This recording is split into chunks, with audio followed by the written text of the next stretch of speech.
succulent growers, it's Lynn, and in today's video I am doing a little update on the wonderful little cactus that I saved 8 years ago back in 2015. And at the time I made a video called Join Me on a Cactus Rescue, where I went along to a charity thrift shop to save this cactus that was one of those ones that has the plastic eyes glued all the way through its core, and also had a Mexican plastic hat glued on top of it.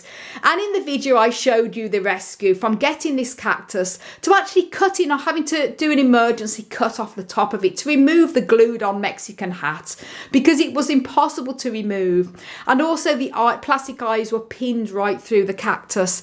As you can see, that's the remainder of how it was there, but it's calloused over and made a really good recovery. Now, it was 8 years ago, long time ago, and this is the cactus today. It's a Pilosa cactus, lovely variety here, and this was the size of it when I got it, and you can see where I had to make the cut to take the glued on Mexican hat, and this is all the new growth here. I just show you from my hand to that. It has grown a lot. It would have probably grown a lot more in the 8 years if I'd kept on top of regularly repotting it every year like I should have done, but it has still done really well. And I keep this overwintered in my grow room with my other types of cereus cactus plants that are not cold hardy. Because Pilosa cannot take any frost, so it has to be overwintered in a warm place during the winter months at a minimum of about 10 Celsius, which is 50 degrees Fahrenheit. In the spring and summer, they're like plenty of sun and warmth. And we put a lot of ours outside into our yard and also into the polytunnel to enjoy the sun and the heat in the spring summer months, but overwinter it indoors during the winter. So I wanted to make an update of how this cactus looks now. Very happy with it. Beautiful cactus.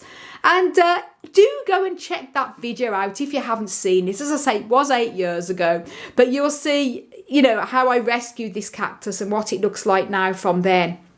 And also, I would never encourage buying them type of cactus plants that have the things stuck onto them, especially if they're glued on and pinned on. It's a bit different to the flowers that you often get, plastic flowers, and even the very realistic looking flowers that's glued on. Sometimes the glue is that sort of rubbery glue that you can just rub off with your fingers and remove them.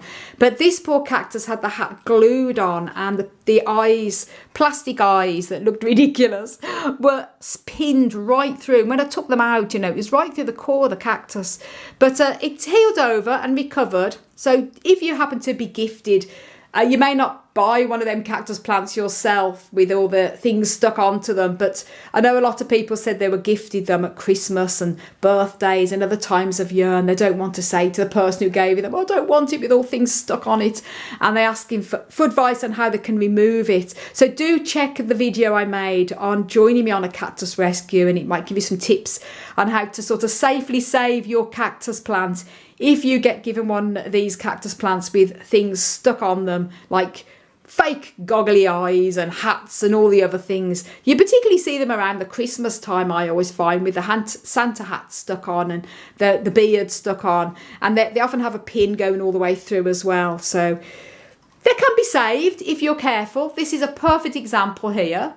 So happy days, and it's continuing to grow, and I'll make regular updates as well, probably every couple of years or so, how this lovely cactus gets on. So thank you so much for watching, everyone. Don't forget to subscribe. Do give this video a like. You can also follow me on Instagram, Twitter and Facebook, and do check out my website, desertplantsofavalon.com. I want to wish you all an amazing cactus-powered day.